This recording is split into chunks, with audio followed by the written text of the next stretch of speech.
Hello student, स्वागत है आप सभी का सारन गुरु के डिजिटल प्लेटफॉर्म पे। मैं गौरव सिन्हा, आपका केमिस्ट्री टीचर। जैसा कि पिछले वीडियो में हमने पढ़ा था या देखा था टाइप्स ऑफ यूनिट सेल, आज हम लोग उस वीडियो को थोड़ा सा आगे बढ़ाते हुए और ये कोशिश करते हुए कि आपके दिमाग में एक सही तरह से मैप बन जाए यूनिट सेल को लेके, जिससे किसी भी टाइप का न्यूमेरिकल आपको मिले तो उस न्यूमेरिकल को आप आसानी से बना लें। जब तक दिमाग में मैपिंग सही तरीके से नहीं होगा तब तक आपसे ये यूनिट सेल के जो क्वेश्चंस होंगे वो नहीं बन पाएंगे। तो इसके लिए हमने एक कोशिश किया है कि आपको एक इमेज के थ्रू आपको बताया जाए कि कैसे ये बॉडी सेंटर्ड, सिंपल और face centred, end centred unit cell होते हैं। तो इसमें हम लोग देखते हैं कि ये हमारा है सिंपल यूनिट सेल। जैसा कि पिछले वीडियो में हमने देखा था कि सिंपल यूनिट सेल का मतलब क्या है कि पार्टिकल्स 8 यूनिट सेल के कॉर्नर पर होंगे। 8 पार्टिकल्स यूनिट सेल के कॉर्नर पे हैं, तो इस तरह का अरेंजमेंट बनेगा, ये ध्यान देना है। तो अगर ऐसा, यहाँ पे भी आप काउंट कर लीजिए, ये 1 2 3 4 5 6 7 8। अगर हम सारे पार्टिकल्स के एकदम नेक टू नेक पॉइंट्स अगर पॉइंट मिला देंगे तो इस टाइप का फ्रेम आएगा जो एक यूनिट सेल का फॉर्म होगा, जिसको हम लोग बोलते हैं सिंपल और प्रिमिटिव यूनिट सेल। ठीक है, अब हम लोग देखते हैं बॉडी सेंटर्ड की बात। बॉडी सेंटर्ड में क्या होता है? बॉडी सेंटर्ड में हमने बताया था कि जब पार्टिकल्स सारे कॉर्नर के साथ साथ बीच बॉडी में हो, देखिएगा ये कॉर्नर है, सारे पार्टिकल्स जो रेड कलर के दिख रहे हैं ये सब कॉर्नर पे हैं, और बीच बॉडी में एक पार्टिकल्स है। बीच बॉडी में आप इसमें फिगर में भी देख लीजिए, बीच बॉडी में पार्टिकल्स है यहाँ, और सारे कॉर्नर पे पार्टिकल्स हैं। 8 पार्टिकल्स आपको दिख रहे होंगे, तो 8 कॉर्नर, बीच बॉडी, बॉडी सेंटर्ड। अब अगर हम बात करते हैं फेस सेंटर्ड की, तो फेस सेंटर्ड में हम लोग देखते हैं कि जब पार्टिकल्स 8 कॉर्नर पे तो होंगे ही होंगे, यहाँ पे देखिए, साथ ही साथ सारे फेसेस पे होंगे, ऊपर वाले फेस पे, नीचे वाले फेस पे, सामने वाले फेस पे, पीछे वाले फेस पे।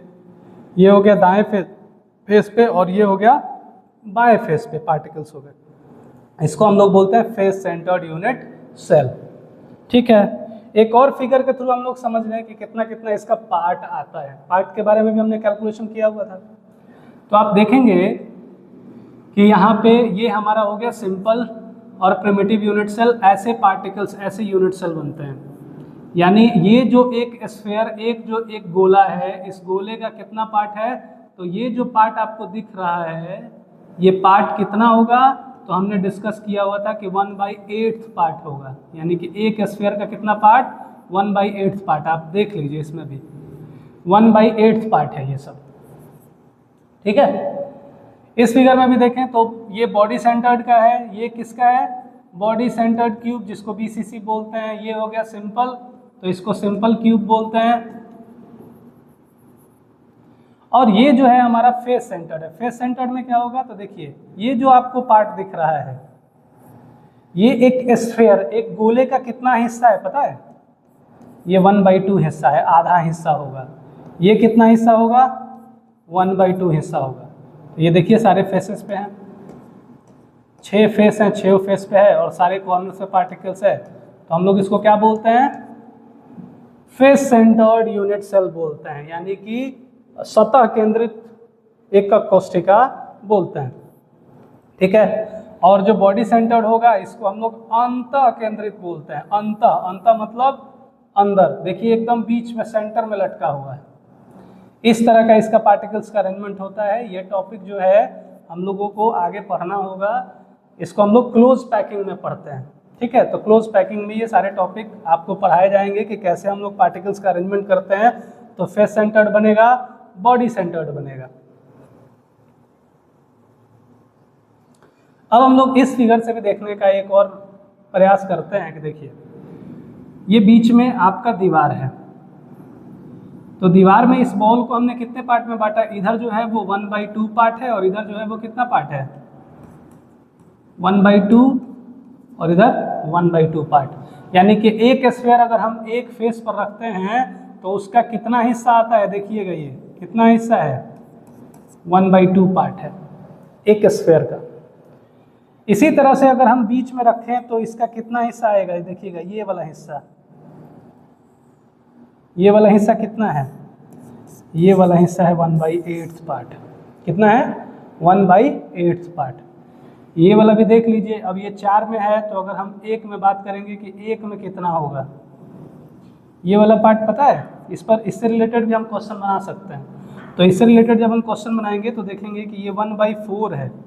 कैसे, तो ये एक लाइन को अगर हम 4 पार्ट में बांटते हैं तो ये 1/4 पार्ट आएगा एक यूनिट सेल में, जिसको हम लोग ये बोलेंगे कि ये एज पर पार्टिकल्स का अरेंजमेंट है। ठीक है, एज सेंटर्ड यूनिट सेल, ये आपके सिलेबस में है नहीं लेकिन हम लोग पढ़ा करते हैं। खैर, ये जो कॉर्नर पे पार्टिकल है आप देखिए, ये एक स्फीयर का कितना हिस्सा है, ये वाला आप काउंट करिए, आपको ये पता चलेगा कि कितना हिस्सा है, 1/8 पार्ट है। कितना है, 1/8 पार्ट। तो ये बात आपको क्लियर समझ में आ जाना चाहिए कि जब अगर हम कॉर्नर पे पार्टिकल्स होगा, पार्टिकल्स एट कॉर्नर, यानी कि कौन कहाँ है, पार्टिकल्स एट कॉर्नर, तो उसका कितना हिस्सा होगा, 1/8 पार्ट, 1/8 पार्ट आएगा। अगर पार्टिकल्स एट फेसेस होगा तो क्या होगा, 1/2 पार्ट, 1/2 हाफ पार्ट आएगा। अगर पार्टिकल्स एट एज अगर हुआ तो अगर एज पर होगा तो 1/4 पार्ट आएगा। कितना आएगा, 1/4 पार्ट आएगा। क्लियर। अब हम लोग इससे रिलेटेड कुछ क्वेश्चंस अब देखते हैं। तो क्वेश्चंस देखेंगे तो क्वेश्चन जो पहला क्वेश्चन हमारा आ रहा है वो क्वेश्चन है कि if particles A at all the corners and particles be placed on, या एट भी हो सकता है, ऑल द फेसेस। ठीक है, यदि कण ए सभी किनारों पर तथा कण बी सभी सतहों पर, इसका जब हम सॉल्यूशन करेंगे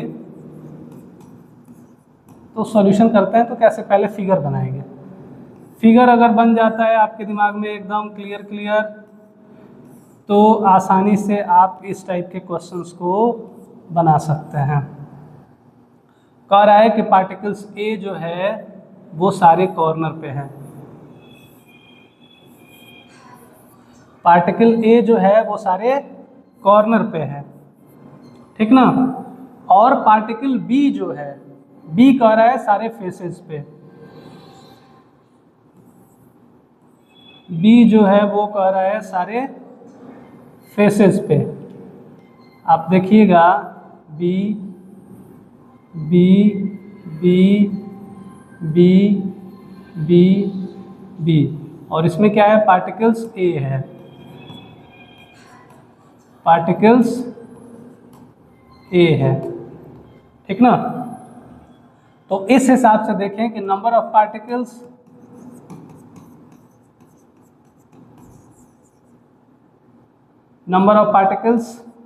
ए क्या होगा, सारे कॉर्नर पे है, तो मतलब ए जो है वो 8 है, लेकिन एक कॉर्नर पे उसका कितना हिस्सा आ रहा है, तो 1/8 आ रहा है, यानी ए का जो नंबर होगा वो कितना होगा, 1 होगा। और number of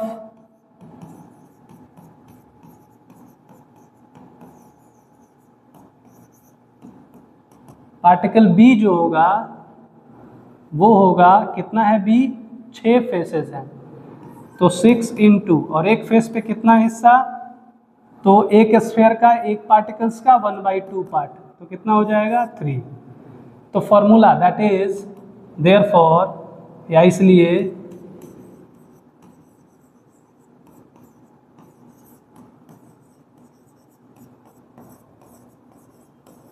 formula of compound क्या हो जाना है, ए है 1 और बी है 3, तो फॉर्मूला क्या हम लोग सिंपल फॉर्म में लिखेंगे, AB3। AB3 इस फॉर्मूला का, इसका फॉर्मूला होगा अगर पार्टिकल्स A जो है वो सारे कॉर्नर्स पे हों और पार्टिकल्स B सारे फेसेस पे हों। क्लियर? अगला क्वेश्चन देखते हैं। In a unit cell particle B at any two faces, ध्यान देना है, particle B at any two faces, particle A at all the corners, what will be the formula of compound? Any two faces, यानी any two faces मतलब ये जो unit cell बन रहा है ये कौन सा यूनिट सेल होगा? तो ये होगा इंड सेंटर्ड यूनिट सेल की बात हो रही है। क्या मतलब है? तो सॉल्यूशन में देखेंगे, बोल रहा है कि हमने एक यूनिट सेल ड्रॉ किया,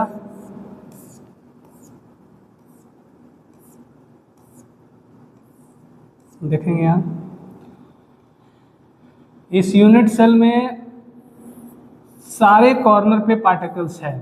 वो कौन सा पार्टिकल सारे कॉर्नर पे है? तो पार्टिकल और किन्हीं दो फेसेस पे, तो हम ऊपर नीचे कहीं फेस ले लेते हैं या कहीं भी, वैसे किन्हीं दो फेस पे बोल रहा है तो आप फ्री हैं। तो यहाँ पार्टिकल्स जो A है वो है सारे कॉर्नर्स पे, तो सारे कॉर्नर्स पे A पार्टिकल्स है तो A लिख देते हैं। तो कितने कॉर्नर होंगे? तो जाहिर है कि आपको कॉर्नर मिलने वाले हैं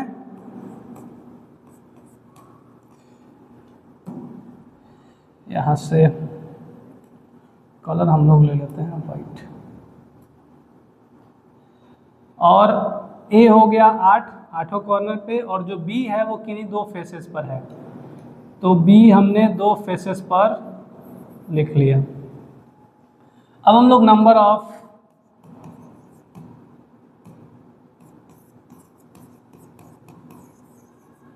पार्टिकल्स A करते हैं। A पार्टिकल्स अगर देखें तो हम लोग यहाँ देख पाएंगे कि 8 कॉर्नर पे है, तो 8 कॉर्नर मतलब 8, एक कॉर्नर पे उसका कितना हिस्सा आएगा? तो 1/8 पार्ट आएगा, यानी कि A जो होगा वो 1 होगा। और नंबर ऑफ B जो होगा, नंबर ऑफ पार्टिकल्स B वो क्या होगा? किन्हीं दो फेसेस पे हैं, तो 2 इंटू और एक फेस पे कितना हिस्सा आता है? 1/2 पार्ट, यानी 1। तो हम लोग देखेंगे, इसलिए फॉर्मूला जो होगा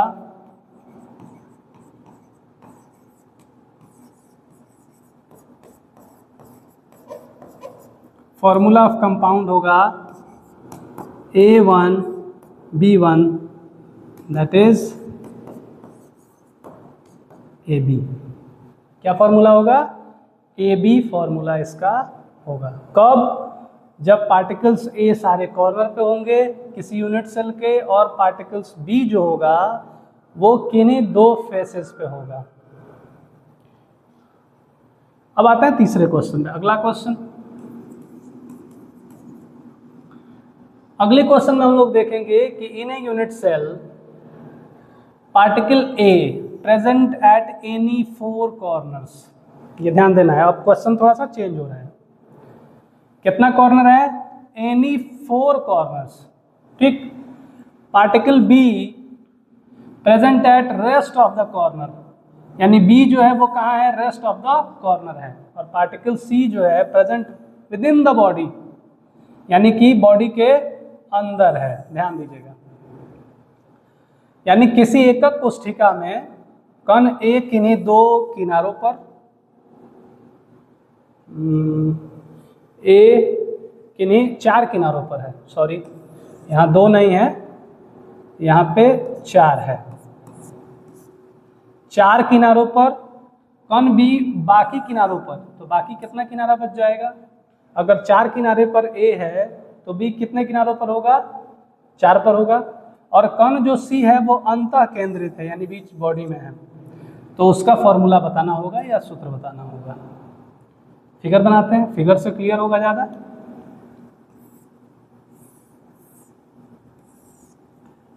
कभी भी इस टाइप का क्वेश्चन आपको मिले तो एक बात का आप ध्यान रखेंगे कि आपको करना क्या होगा, तो आपको यूनिट सेल पहले बनाना है। यूनिट सेल जब आप बना लेंगे तो काम आपका आसान हो जाएगा। क्वेश्चन जिस तरह से बोल रहा है उस तरह से यूनिट सेल बनाएंगे और उसके बाद उस पार्टिकल्स को उस कॉर्नर पे, उसके प्लेसेस पे जहाँ उसके पैरामीटर्स पे बोला जा रहा है वहाँ पे उसको रख के तब क्वेश्चन सॉल्व करेंगे। आसानी से बन जाएगा बिना किसी दिक्कत के। और इस तरह से जैसे ही आप फटाफट बनाना चाहेंगे फटाफट बनेगा, लेकिन फटाफट बनाने के लिए आपको क्या करना पड़ेगा, तो पहले प्रैक्टिस करना पड़ेगा, तेजी में बनेगा। तो हम लोग यहाँ देखते हैं कि पार्टिकल्स किन्हीं 4 कॉर्नर पे है और जो पार्टिकल सी है, एक मिनट,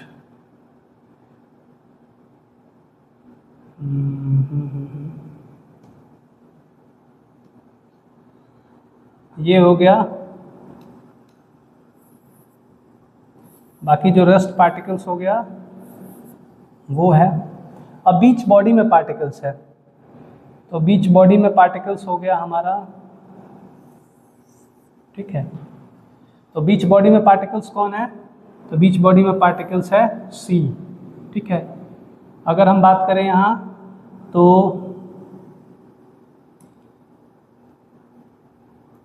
इस पे हमने ले लेना है, ये कलर कुछ अलग है।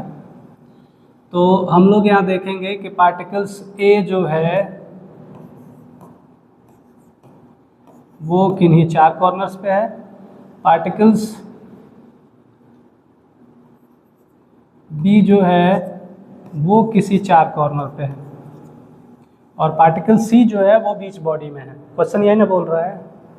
तो अब ये क्वेश्चन के अकॉर्डिंग हमने फिगर बना लिया। अब हम लोग इसको सॉल्व करते हैं।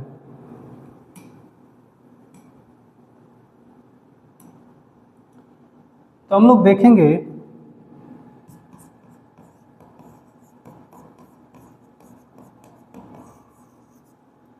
नंबर ऑफ पार्टिकल्स ए निकालते हैं। ए किन्हीं 4 कॉर्नर पे, ध्यान देना है। तो 4 कॉर्नर पे जब है तो 4 इंटू कॉर्नर पे कितना पार्ट होता है, 1/8 पार्ट, यानी कितना हो गया 1/2। ए जो है वो 1/2 होगा। जाहिर है कि नंबर ऑफ पार्टिकल्स अगर हम बी निकाल रहे हैं तो बी भी तो 4 कॉर्नर पे है, तो 4 इंटू 1/8 दैट इज 1/2। अब हम लोग देखेंगे कि नंबर ऑफ पार्टिकल सी तो कंप्लीट एक होगा क्योंकि वो किस में है, बीच बॉडी में है, किसी से टच हो नहीं रहा है, तो उसका कंप्लीट हिस्सा यहाँ पे रहता है। जैसा कि हमने देखा है बॉडी सेंटर्ड में एक पूरा का पूरा पार्टिकल्स ही अपीयर होगा, that is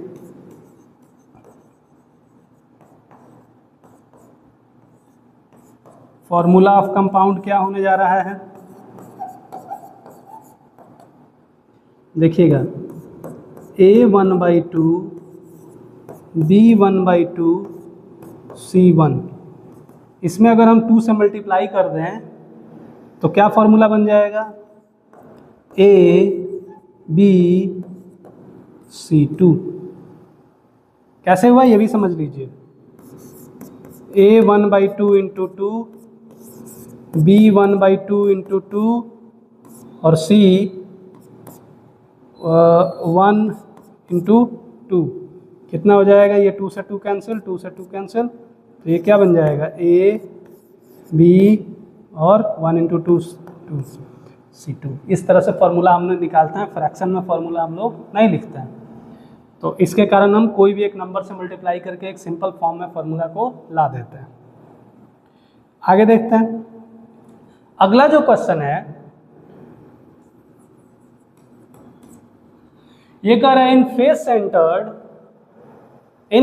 centred unit cell पहले ही बता दिया गया कि वो फेस सेंटर्ड है। तो फेस सेंटर्ड अगर यूनिट सेल है तो इसमें क्या होगा, तो पार्टिकल्स सारे कॉर्नर्स पे होंगे और पार्टिकल्स सारे फेसेस पे होंगे। ये चीज़ क्लियर हो गया। लेकिन अब इस क्वेश्चन में थोड़ा सा ट्विस्ट है। क्या ट्विस्ट है ये देखते हैं। पार्टिकल्स x जो है एट एनी 4 फेसेस, जैसा पिछले क्वेश्चन में हमने देखा था। पार्टिकल्स वाई जो है रेस्ट ऑफ टू फेसेस, ये ध्यान देना है। अब यहाँ रेस्ट टू फेसेस पे है, ठीक ना। तो यहाँ फेस को दो पार्ट में बांट दिया गया, 4 फेस, 6 टोटल फेस है, यानी सतह 6 है, तो 6 में 4 पर जो है वो x है और 2 पर जो है वो क्या है, y है।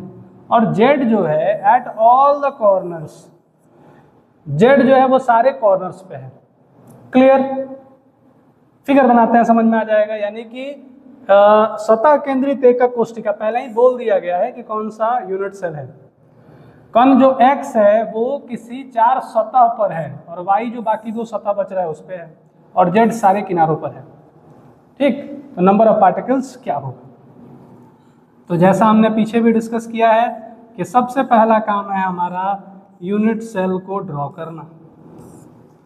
जब हम यूनिट सेल को ड्रॉ कर लेंगे, ठीक, तो ड्रॉ करने के बाद यहाँ फेस सेंटर्ड है, तो फेस सेंटर्ड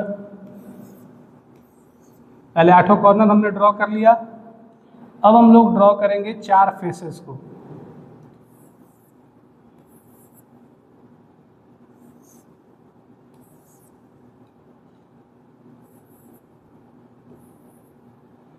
छह फेस, 4 फेस, 4 फेस और 2 फेस हमने क्लियर कर लिया। अब हम लोग यहाँ से Z जो है वो सारे कॉर्नर्स पे है, पार्टिकल Z जो है वो 8 कॉर्नर पे है, इसमें कोई दिक्कत ही नहीं है। 4 जो फेसेस पे हैं वो क्या है, X है, X X X X, और किन्हीं 2 फेस पर क्या है, Y है, Y है। क्लियर? तो हम लोग नंबर ऑफ पार्टिकल्स काउंट करेंगे।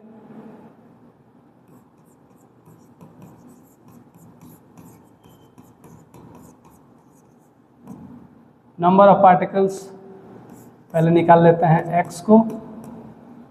क्या हो जाएगा, x जो है वो इन्हीं 4 फेसेस पे है, यानी 4 × 1/2 कितना हो गया भाई,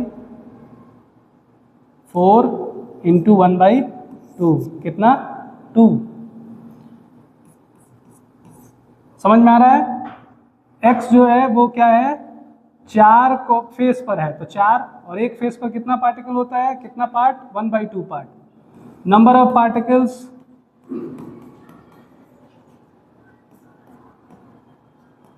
y जो है वो है 2 × 1/2 दैट इज 1। ठीक है, ये भी क्लियर होगा क्योंकि 2 फेस है और एक फेस पर कितना पार्ट, 1/2 पार्ट। अब हम लोग अगला पॉइंट देखते हैं, number of particles Z। Z सारे कॉर्नर्स पे हैं, तो जब Z सारे कॉर्नर्स पे हैं तो कितना नंबर ऑफ कॉर्नर है, 8। एक कॉर्नर पे कितना पार्ट, 1/8 पार्ट दैट इज 1। तो हम लोग यहाँ देखेंगे इस प्रकार, फॉर्मूला जो है, फॉर्मूला ऑफ कंपाउंड क्या बनने जा रहा है, फॉर्मूला ऑफ कंपाउंड जो है वो बनेगा X2 Y1 Z1 that is X2 YZ। यही आपका फॉर्मूला होगा अगर इस टाइप के यूनिट सेल और पार्टिकल्स का अरेंजमेंट उसमें दिया रहे तब। ठीक है, उम्मीद है कि आप सबको ये क्वेश्चन आपने जो देखा वो समझ में आया होगा, और यूनिट सेल के जितने भी टाइप्स हैं और कैसे उसके पार्टिकल्स को डिवाइड किया गया है और कितना कितना पार्ट एक यूनिट सेल में होता है, उसको मैंने एक छोटा सा प्रयास किया है कि आपको समझ में आया होगा। ठीक है, अगले वीडियो में हम लोग क्रिस्टल सिस्टम के बारे में बात करेंगे। Thank you.